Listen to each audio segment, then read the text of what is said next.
good morning ma'am से गुवाहाटी हजिने पूरा मम्मे से वीडियो तौबगी खत नालीनी पुंग मम्मे वेदर से यूं से पुंग मम्मे आकाश से यूं से 7:30 हो रहा है 7:30 दबो चूड़े से नोंग से मैम से जे हाइब तौब सुम चुथबना हाले कन्ना चूड़ी नोंग से लेपतना चूड़ी सिनेरी से फजरा जो है नोंग कन्ना चूबगी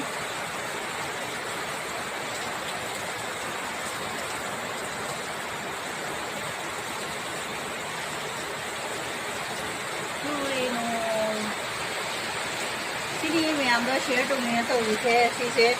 यौसे सुख साथी कन्ना चुखलेबा पुंग 8 मखाई गनी सिसे चूरीसे